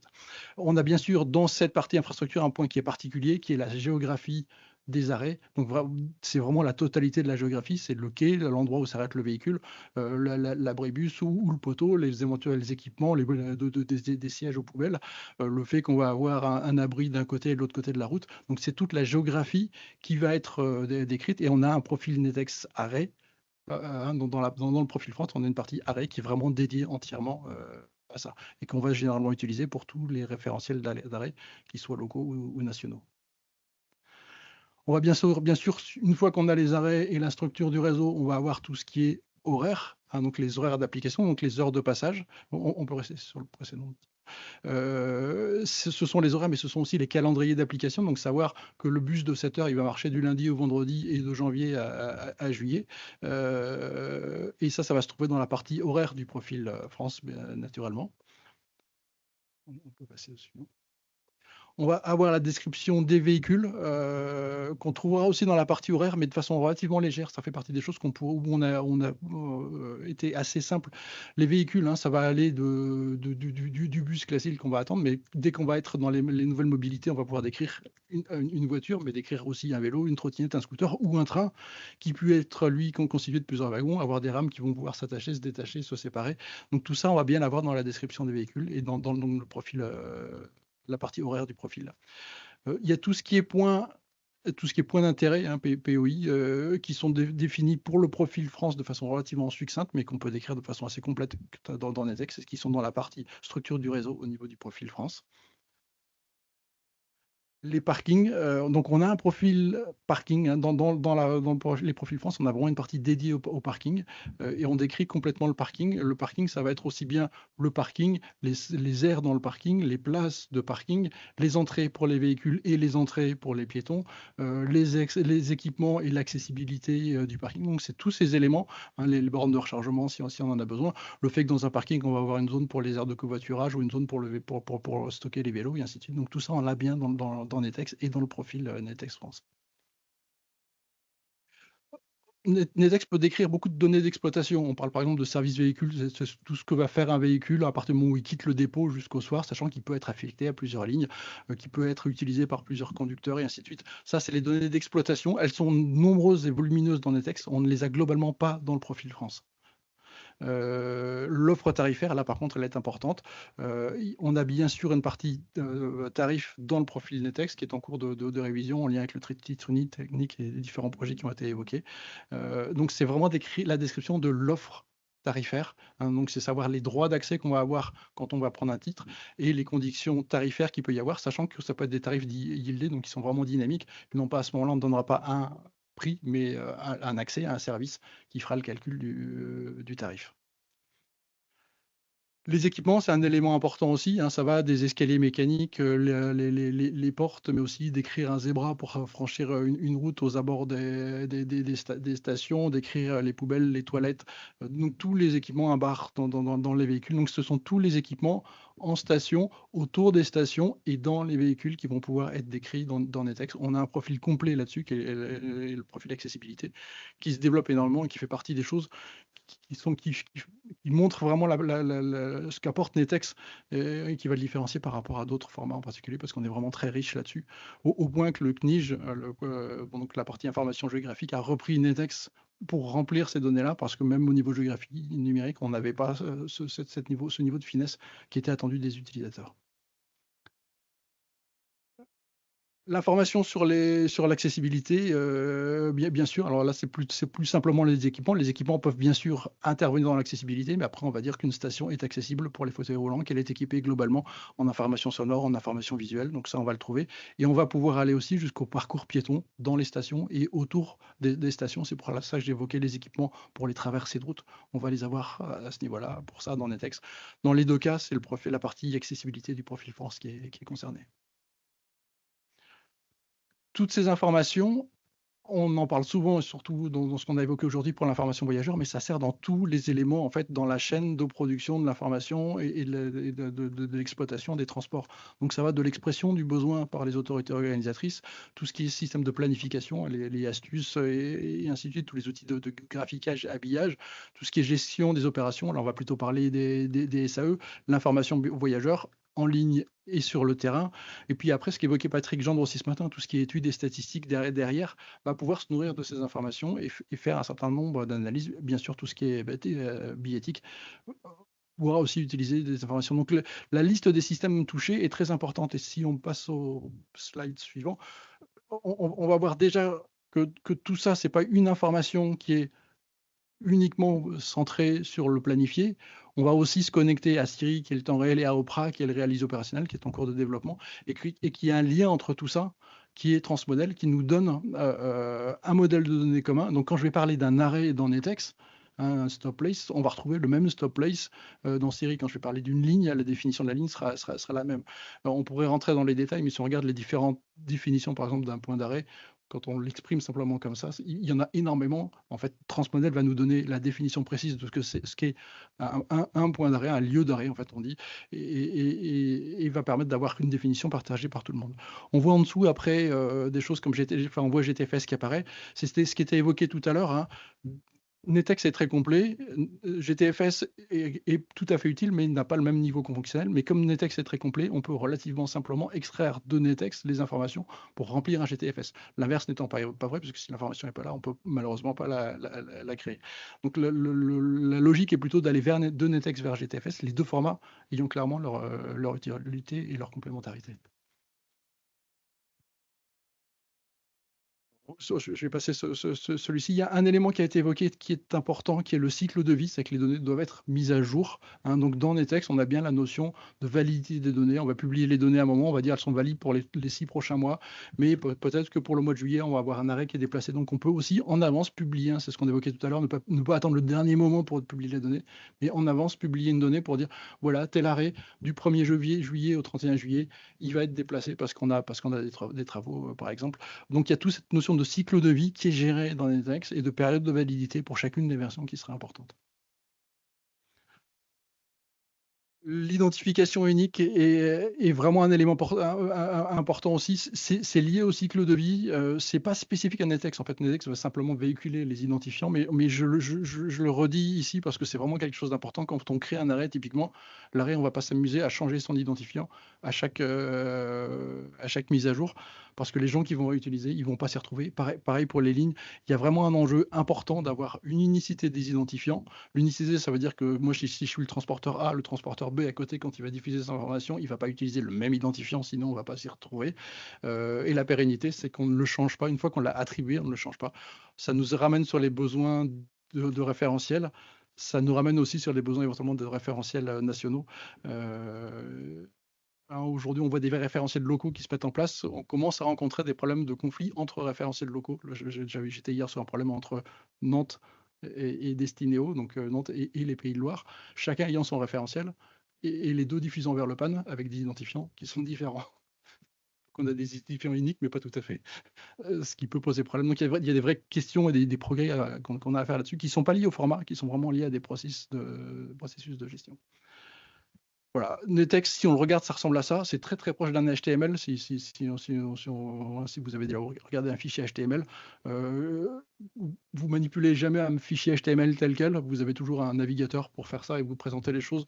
L'idée avec Netex, c'est clairement pas que les gens manipulent les données Netex telles quelles, c'est que ce soit outillé, que vous ayez des outils pour le lire, pour le produire, des calculateurs d'itinéraire, mais naturellement pas de le produire, pas de le lire. Il reste lisible néanmoins comme l'HTML.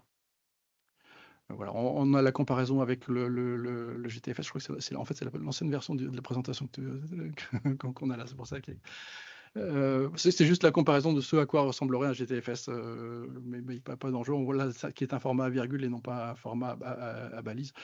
Ce schéma est plus intéressant. On voit vraiment un ensemble de systèmes. Alors c'est une architecture possible où on va avoir à la fois à gauche les systèmes de planification qui en Netex vont envoyer vers un agrégateur les informations issues de cette planification, qui vont venir s'enrichir des données issues de Siri, des systèmes des SAE qui sont en dessous.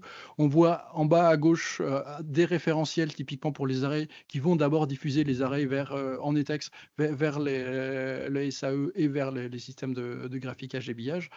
Ces identifiants d'arrêts étant propagés après. À partir de ça, on va pouvoir faire de l'enrichissement, c'est ce qui arrive en haut. Et très souvent, en fait, les systèmes ne vont pas vous donner l'information sur l'accessibilité, c'est ce qu'on évoquait là, sur l'Aquitaine, elle va souvent arriver après et en complément et souvent du coup en enrichissement, ce que permettra à Netex. Mais ça va être aussi les systèmes de comptage, par exemple, qui vont devoir fournir des informations, mais qui vont venir souvent ni des SAE, ni des systèmes de graphiquage, bien sûr. Une fois qu'on va avoir toutes ces informations dans un référentiel, on peut les publier vers l'open data ou vers d'autres systèmes, vers des systèmes d'affichage. Et ce qu'on voit là aussi, c'est que la diffusion, elle n'est pas uniquement Netex et Siri, mais c'est Netex, Siri, GTFS, GTFS-RT et GBFS. À partir de cette base Netex Siri, on pourra bien sûr la convertir et diffuser vers tous les formats qui sont utiles pour les réutilisateurs. Donc là, il n'y a vraiment pas d'exigence d'en avoir qu'un seul format de sortie. Voilà. Les profils, on l'a déjà évoqué, ils sont importants, je redis rapidement, c'est un extrait, donc il reste parfaitement conforme à la norme. C'est un sous-ensemble de la norme où on ne prend que ce dont on a besoin et dans lequel on va mettre des exigences qui sont les exigences locales qu'on peut avoir. Typiquement, si on a créé un référentiel local, on va mettre une exigence en disant pour les arrêts, les identifiants d'arrêt doivent venir du référentiel local, ce qu'on ne trouvera bien sûr pas dans le Netex générique. Voilà, merci beaucoup.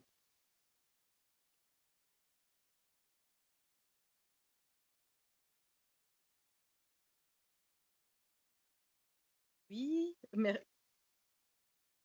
Pardon, oui, merci Christophe.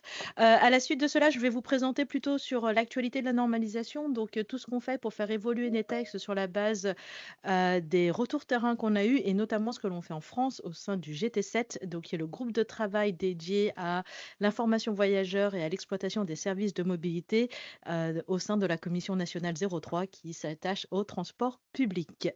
Donc, pourquoi est-ce que soudainement vous avez beaucoup, je pense, entendu parler du GT7 au moins sur les 18 voire 24 derniers mois? C'est que vraiment, on a eu ces 2 dernières années, mais principalement en 2025, de très très nombreux changements.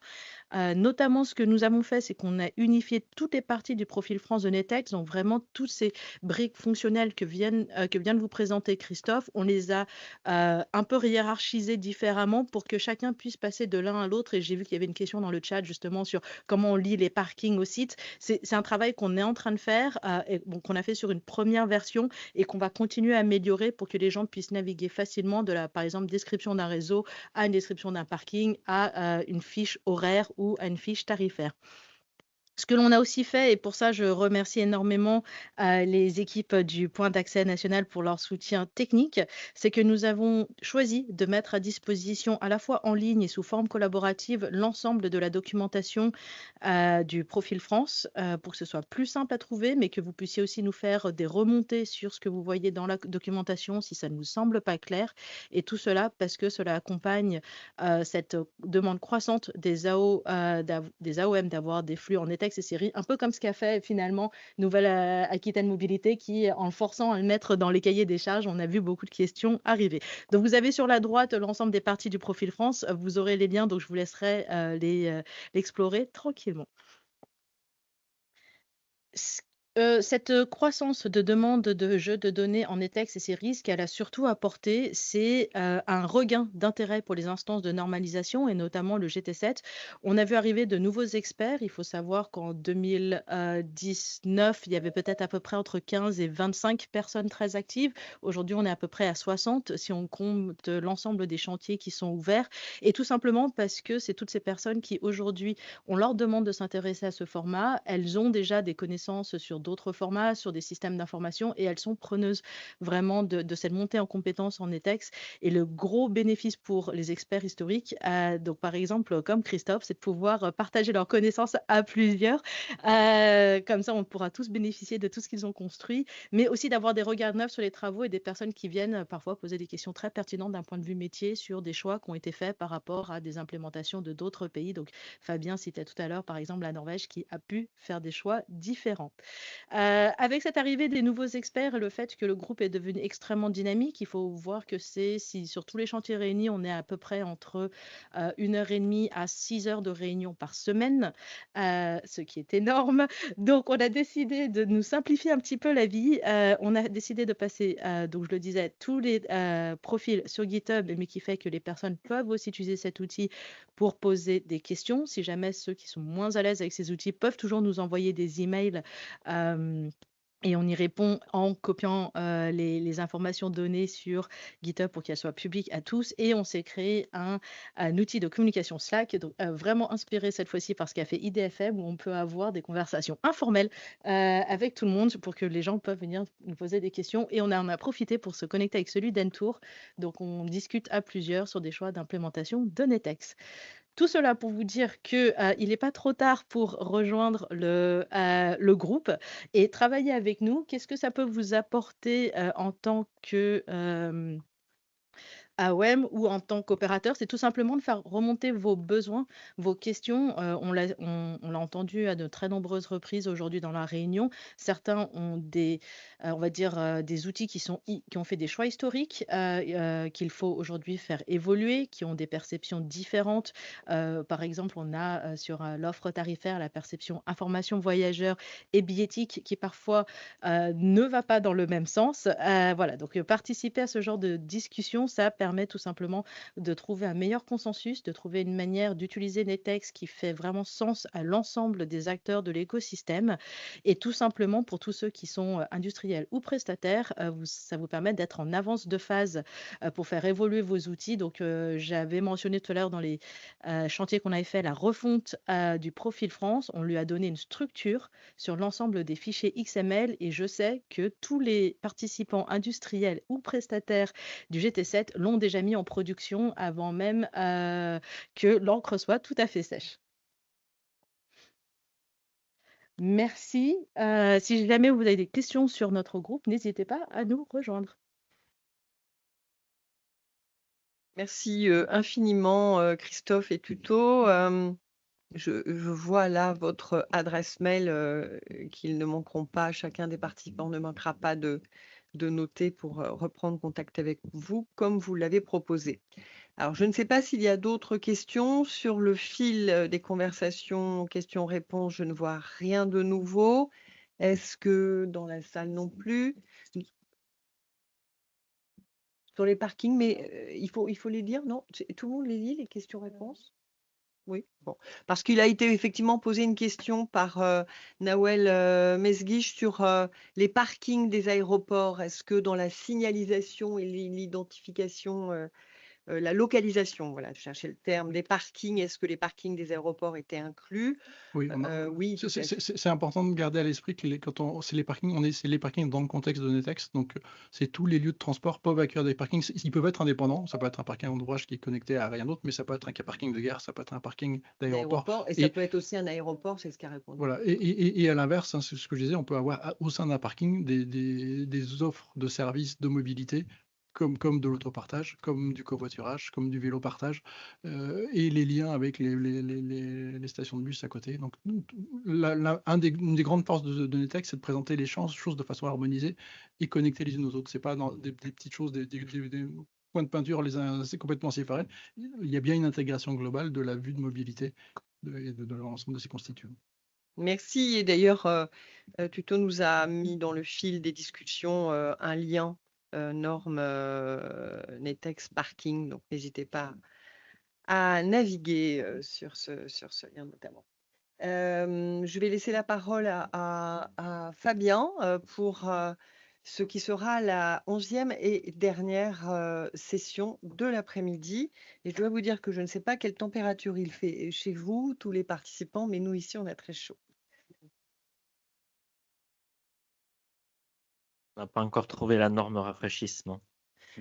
Alors pour finir, donc on va continuer sur Netex et ses complexités. Et là, on va arriver aux données tarifaires. On vous a expliqué ce matin que c'était un enjeu important de publication de ces données. C'est-à-dire jusqu'à présent, on a bien à peu près toute l'information sur l'offre disponible. Il commence à y avoir, notamment au travers du GTFS pour le moment, quelques données tarifaires qui permettent aux calculateurs d'itinéraire de vous fournir une idée relativement sommaire de à quel prix vous pourrez monter dans le moyen de transport qui vous est présenté. Et donc là, c'est Alban Peigné de En Route et Sonia Bourdelin qui est chez Conduante et qui sont tous les deux des membres actifs de la commission de normalisation qui vont nous présenter le cas Netex avec la description des données tarifaires. Et je laisse donc la parole à Sonia pour commencer. Bonjour à tous. Merci pour votre invitation déjà, puisque je viens ici à un double titre. Je fais partie du sous-groupe tarif de Netex, donc qui s'occupe de faire avancer le profil partie tarif. Et donc je viens aussi en qualité de billeticienne, puisque je fais partie de Conduante. Alors, voilà, le sous-groupe de tarif Netex, il a été constitué un peu ad hoc, voyant que l'obligation légale arrivait, que le profil n'était pas constitué, et que, en tant qu'industriel, il faut bien se pencher sur le sujet à un moment, puisque les demandes arrivent sur mon bureau. Voilà. Pour résumer, donc les moyens qui ont été mis dans ce groupe, qui est constitué quand même, je pense, d'une vingtaine de personnes, avec un rythme de travail assez soutenu, hein, tous les 15 jours depuis septembre. On a même fait un atelier en présentiel. Le but, vraiment, c'est de rendre le profil tarif Netex français applicable, utilisable et audible, surtout. Donc, les moyens qui ont été mis en œuvre pour arriver à ce but, principalement, on s'appuie sur le modèle Transmodel, qui lui a le mérite d'exister. Il est clair, il contient les données. Il faut donc le transcrire pour que les échanges puissent se faire avec ces données structurées de cette manière-là. On a beaucoup d'attendus sur ce groupe de travail, peut-être un peu trop d'ambition. Mais en tout cas, on sait qu'on va produire un profil de France mis à jour pour la tarification. On sait qu'il faudra produire de la documentation complémentaire comme des supports de formation, de présentation, des exemples surtout, avec des fichiers XML codés pour présenter des tarifications simples ou plus complexes. Et puis surtout, il va nous falloir des moyens. Donc, Pour ça, on sait qu'on a le support du PAN. Et voilà. En tout cas, on est conscient qu'il faut qu'on réussisse, parce que sinon, l'adoption sera encore plus laborieuse. Alors, mon côté billeticienne, ici, c'est plutôt le point de vue de l'industriel sur les données normalisées en général et cas d'usage, la publication des tarifs. Puisqu'on l'a vu, c'est bien les systèmes billettiques qui vont publier ces données à un moment ou à un autre. Donc, il faudra se mettre dans le cadre réglementaire. On est souvent confronté dans les appels d'offres à des intégrations dans des systèmes plus larges d'exploitation, d'information voyageurs, etc. On va vers le MAS, soyons clairs. Donc, il faudra aussi ouvrir nos API. Tout ça nous conduit à utiliser les normes, la normalisation. Et bon, je vous passerai les problèmes d'architecture. On va aller plus vite. En billettique, on a besoin donc de formation. On a besoin d'informations sur ce profil. Le but, c'est quand même bien pour que nos systèmes aillent vers répondent aux nouveaux besoins, c'est-à-dire des voyages décarbonés, sans couture, etc. Mobilité simplifiée, comme je l'appelle. Ce qui, du point de vue de l'industriel, est pas si simple. Donc, pour arriver à nos problèmes d'industriels plus terre à terre, Monsieur Couli m'a demandé d'être plus concret, donc je parlerai plutôt des difficultés. Quand est-ce que la mise en place d'une interface normalisée échoue? Enfin, échoue, on peut voir le verre à moitié plein, à moitié vide. On peut voir des demi-échecs, on reste sur du standard, on utilise la norme, mais de manière détournée. Bon, quand est-ce que ça arrive? Souvent, quand on veut mettre en place une interface, mais en face, on ne trouve pas le profil adapté. C'est un cas trop souvent récurrent. De moins en moins, quand même. Avec le NetEx adapté à la topologie, aux services et aux horaires, on a fait un grand pas en avant, nous, du point de vue industriel. Donc, voilà. Mais du point de vue tarifaire, ça reste laborieux. Cependant, comme l'a dit Tuto, il faut que les demandes arrivent au groupe de travail. Et du côté du groupe de travail, il faut qu'on fasse de la publicité sur ces normes. Je culturerai pas le problème du coût. Quand on met en place une interface entre deux systèmes, il y a un problème de coût. Souvent, quand les systèmes sont anciens, on a tendance à réutiliser une interface. Et là, on peut se prendre les pieds dans le tapis parce que le fonctionnel n'est pas le même, parce qu'on va tordre un peu l'interface. Donc, c'est à ce moment-là qu'il faut avoir le réflexe de passer sur une interface normalisée. Et curieusement, le coût peut se résoudre avec ça. Ensuite, il y a aussi ce qui nous arrive souvent sur les projets, c'est un problème de temporalité, c'est-à-dire que l'avancée des normes ne suit pas le calendrier des projets. C'est un vrai problème qu'on résout souvent en allant au groupe de travail, par exemple, en participant pour faire avancer plus vite l'affaire, ou en utilisant une norme et en demandant des extensions, par exemple, ou en produisant soi-même des extensions. Extension en ETEX, on en a parlé avec Christophe, c'est tout à fait possible. On produit l'extension et le jour où la donnée est intégrée au profil, alors on peut retomber facilement sur ses pieds parce que la donnée aura bien été identifiée dans le modèle transmodèle. Je suis un petit peu technique, mais c'est une démarche c'est un réflexe qu'il faudrait avoir en tant que fournisseur de SI.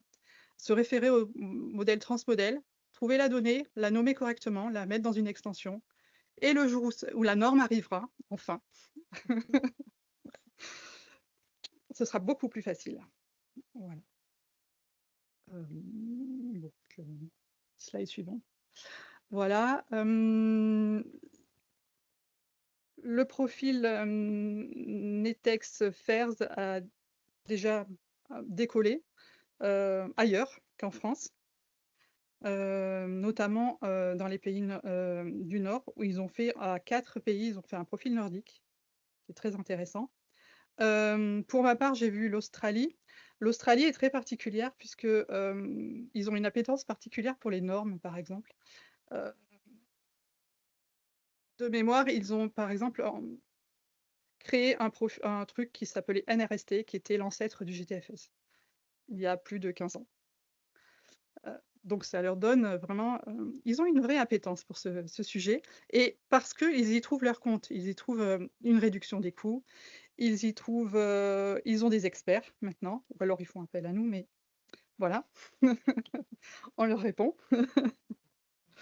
Voilà, exact, c'est un problème. Voilà, que dire de plus?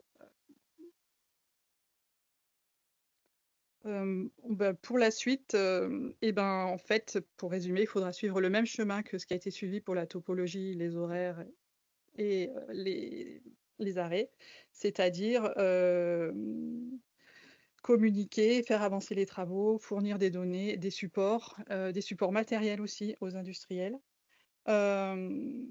Parce que, en fait, une interface normalisée, c'est comme tout ce que vous avez vu en cours de communication, c'est-à-dire qu'il y a un émetteur.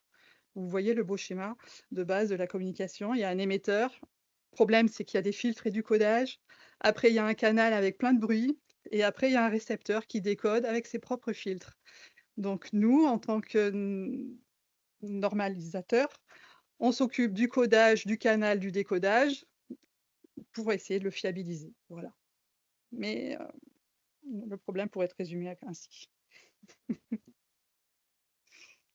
Voilà. Le dernier, c'était juste la suite des travaux qu'il faudra faire du point de vue des industriels et des AOM, c'est-à-dire que organiser la collecte des données tarifaires. Toujours pareil, toujours avec les mêmes idées que ce qu'on a écrit avec Muriel Larouille sur la collecte des données d'accessibilité, c'est-à-dire qu'il faut qu'elle soit structurée, il faut qu'il y ait de la qualité, il faut qu'elle soit complète et il faut qu'elle soit mise à jour. Voilà. Merci. Merci Sonia Bourdelin, merci infiniment. Ah, et Alban Peigné, pardon, qui est en visio, j'imagine. Donc la parole vous est donnée, Alban Peigné. Bonjour à tous. Est-ce que vous m'entendez correctement? Oui, on t'entend. Ouais. Ah, merci. Parce que ça a été très dur depuis ce matin. Oui, je vais prendre la suite de Sonia, et c'est très bien qu'elle ait parlé avant moi, parce que je vais dire des choses plus techniques. Donc, je suis pas sûr que... Je crois que l'introduction était nécessaire. C'est bon pour les slides?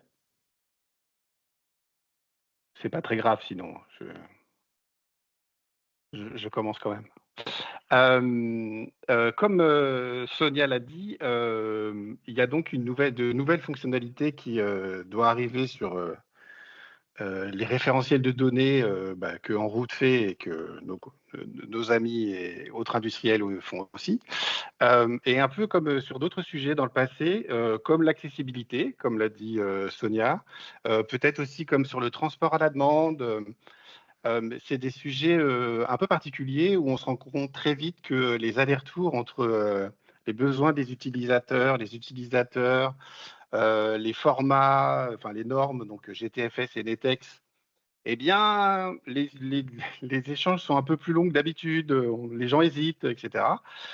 Et donc, la partie tarification n'échappe pas à ça, et je pense même que c'est un exemple particulier.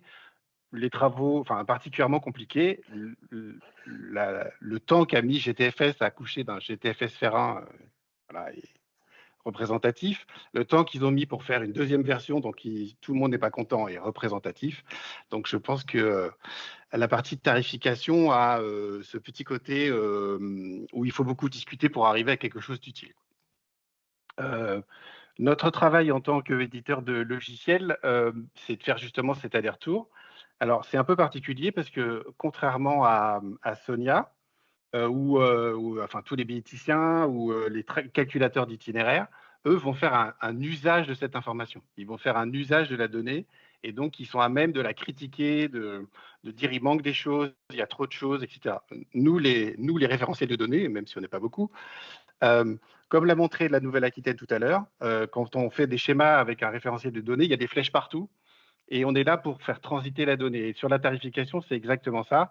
Il va y avoir une partie des données qui remonte des différents transporteurs, par exemple, mais pas tout. Il y a une partie qui va être saisie, il y a une partie qui doit partir vers la billettique, une partie qui doit partir vers le calculateur d'itinéraire, vers l'open data, mais pas tout. Et le travail qu'on fait, alors nous, on le fait au sein du GT7, tout simplement parce que le média que nous, on a, c'est les fichiers. Donc, pour qu'on fasse un logiciel intéressant pour nos utilisateurs, il faut que les fichiers soient intéressants. Donc, c'est pour ça qu'on va dans les instances qui réfléchissent aux fichiers, parce que si les fichiers sont nuls, on peut faire tous les logiciels de la Terre, ça ne servira à rien. On ne pourra pas mettre dedans ce qui est utile à nos utilisateurs. Donc, ce travail est en cours au sein du GT7 pour faire accoucher d'une première version, d'un profil, alors ce que tout le monde appelle évidemment le profil France, mais qui est de la partie tarification. Et en même temps, j'imagine que d'autres industriels font pareil, il y a un besoin d'atterrir sur une solution logicielle. C'est-à-dire, comme on le voit là, il y a des besoins d'interface utilisateur, c'est-à-dire qu'il y a un moment, les gens vont pouvoir saisir la donnée. Il y a aussi un besoin, alors, comme on le voyait dans le slide précédent, il y a aussi un besoin de fichiers et de fichiers robustes, d'un format de fichier robuste. C'est peut-être par exemple quelque chose dont a souffert GTFS FR V1, c'est qu'il y avait un format de fichier qui a été dévoyé très vite et qui est devenu voilà ce qu'il est devenu. Et en fait, il y a on a besoin de faire tout ce travail. Là, à l'heure actuelle, le travail qui est fait au GT7 sur la partie tarification, c'est des experts qui parlent de qu'est-ce que serait le fichier. Nous, éditeurs de solutions logicielles, on est là pas du tout pour savoir, comme peuvent faire des gens comme Sonia, qu'est-ce qui serait utile ou non, mais en revanche, quelles seraient les formes qui seraient difficiles, quelles seraient les ambiguïtés qu'il faudrait lever techniquement pour que nous, on puisse faire un fichier qu'un autre logiciel peut lire, etc., etc., et que la chaîne de traitement de l'information soit fiable. Parce que malheureusement, plus on fait des formats, riches et complexes, moins on atterrira sur la partie logicielle derrière. Pour ceux qui ont fait du Siri Situation Exchange, par exemple, on voit bien que dès qu'on commence à avoir des formats de données qui se complexifient, qui permettent plein de choses, les interprétations sont plus variées, sont plus diverses. Et il faut que les logiciels se parlent entre eux, sinon tout ça ne sert à rien. Je crois que là-dessus, tout le monde est d'accord. Sur la partie, en gros, une de nos grandes questions à l'heure actuelle, c'est la partie interface utilisateur. Juste avant, je ne vais pas si vite quand même. La partie interface, autant je pense qu'on est beaucoup à pouvoir discuter des fichiers, des besoins, des données, etc. Autant on est parmi les quelques... tous les acteurs autour de la table n'ont pas besoin de faire des interfaces utilisateurs parce qu'il y a un moment, il faudra saisir cette offre de tarification. Enfin, j'imagine que tout le monde est au courant. Et c'est là où, voilà, en route, où les éditeurs de logiciels ont un rôle particulier puisque on ne peut pas faire des interfaces utilisateurs qui soient trop complexe. Enfin, voilà, il y a un moment, il faut que ça simplifie le travail des gens, sinon, ce n'est pas très utile. Autant prendre un notepad et écrire de l'XML. En parallèle de tous ces travaux, on va dire, on a déjà nos utilisateurs qui préparent ou fourmissent autour de la tarification. Pour les plus chanceux, ils se posent la question, ils se sont posé la question de simplifier certaines portions de leur offre en se disant que toutes ces petites étoiles, tous ces petits astérix qui envoient en bas des PDF, un jour, il faudra le mettre dans un fichier informatique et que ce sera encore plus douloureux que ça ne l'est dans Word. Et donc, s'il y a un moment, il vaut mieux il faut avoir simplifié son offre avant de la mettre dans un fichier parce que de toute façon, dans l'autre sens, ça marchera moins bien. Donc ça, c'est pour les plus chanceux, pour être très franc. Pour tout le monde et pour les autres, il y a un gros travail qui est fait chez nos utilisateurs sur les zones tarifaires. Parfois, les zones tarifaires sont une donnée un peu mal aimée qui traîne dans un tableur et qu'on met à jour une fois de temps en temps. Voilà.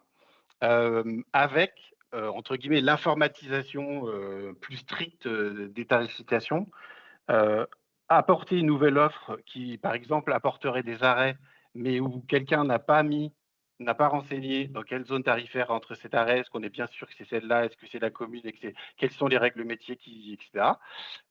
Et ben, il faut se les poser maintenant puisque les référentiels vont accrocher à l'offre de transport les données tarifaires et vont dire bah non, c'est pas possible, je ne peux pas prendre votre offre puisque la partie tarifaire ne peut pas se brancher dessus.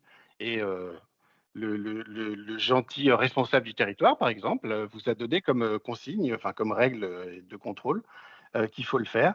Donc en fait, tout ce travail est en cours. Beaucoup distribuent ce qui n'était pas distribué avant, c'est-à-dire, alors les zones tarifaires,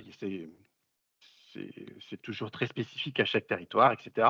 Mais du coup, voilà, certains peuvent, par exemple, avec nos outils, distribuer cette collecte, distribuer l'affectation des arrêts plutôt que ce soit le responsable du territoire qui se retrouve avec 1200 arrêts qui ne sont pas à jour. Et ben, au fur et à mesure du temps, à chaque fois qu'un arrêt apparaît, on demande aux gens de bien vérifier, de faire tourner des jeux d'instruction, ce genre de choses, pour raccrocher à la zone tarifaire pour avoir en continu une donnée à jour. Et l'autre travail aussi, c'est un sujet dont on discutait d'ailleurs l'autre jour au GT7, c'est les groupes de lignes. Les groupes de lignes qui ont toujours existé dans plein de formats, ceux qui ont connu Neptune le savent déjà. Mais en fait, c'est parfois utilisé dans des petites choses, mais s'il y a bien un endroit où les groupes de lignes réapparaissent, et totalement, c'est dans l'offre tarifaire.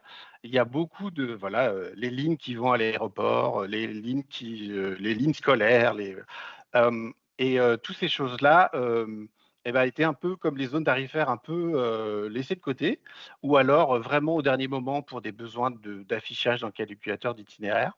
Et ce qu'on observe, c'est que les gens sont venus nous voir en demandant plus de fonctionnalités sur les groupes de lignes, parce qu'ils voient bien que quand il faudra faire des produits tarifaires ou des règles de produits tarifaires qui viennent pointer des groupes de lignes, s'ils ne sont pas en place, s'ils ne sont pas alimentés en continu au fur et à mesure de l'année, eh bien, l'offre tarifaire pointera nulle part et ce ne sera pas très pratique. Voilà pour la partie un peu technique de ce qu'on peut faire côté GT7 sur la tarification. Merci Alban Peigné, merci Sonia Bourdelin. Alors, y a-t-il des questions de la part des personnes participant en visio? Je n'en vois pas. Et y a-t-il des questions dans la salle? Je n'en vois pas. Donc, ainsi se termine cette seconde édition des rencontres des données de la mobilité.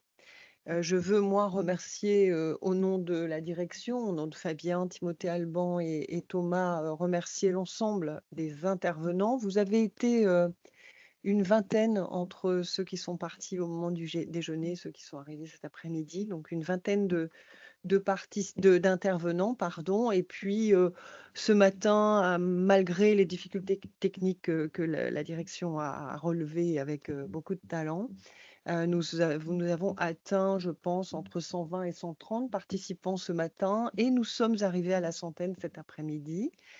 Donc bravo à tous les participants, bravo aux questions, enfin merci pour toutes ces questions qui ont été posées, cette participation, cette interactivité avec la salle. Donc un événement sera reconduit pour l'année prochaine et les suivantes, avec pour ambition d'assurer à l'ensemble des acteurs de l'écosystème du secteur des données de mobilité d'avoir une connaissance partagée, tant des fondamentaux que de l'actualité du secteur.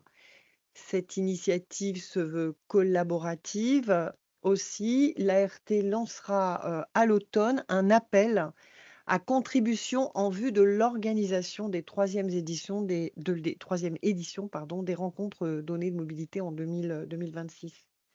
Alors, je vais laisser la parole à Fabien pour conclure, mais je voudrais vous indiquer, parce que la question nous a été posée assez régulièrement sur le fil des discussions, le support de la présentation et les captations de vidéos qui ont été assurées toute la journée seront mises en ligne dans les prochains jours, prochaines semaines. Donc, vous allez tous pouvoir vous nourrir de chacune des slides qui ont été présentées aujourd'hui, mais aussi des vidéos, donc revoir un petit peu l'intervention des uns et des autres. Donc pour cela, merci à tous.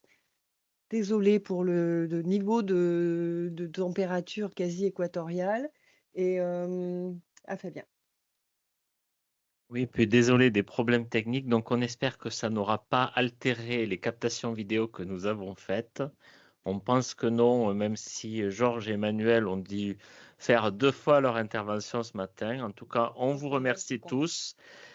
N'hésitez pas, y compris parmi les participants à distance, si vous avez des sujets, n'hésitez pas à nous les faire remonter, que vous souhaiteriez voir abordés lors des prochaines la prochaine édition des rencontres données de mobilité qui devrait se tenir à nouveau à l'automne et non pas en juin. Mais enfin, c'est encore à discuter en interne. Il est possible aussi qu'on maintienne le rythme juin, c'est-à-dire à mi-temps de la période de contrôle, enfin de la campagne de contrôle. Donc, je ne sais pas encore.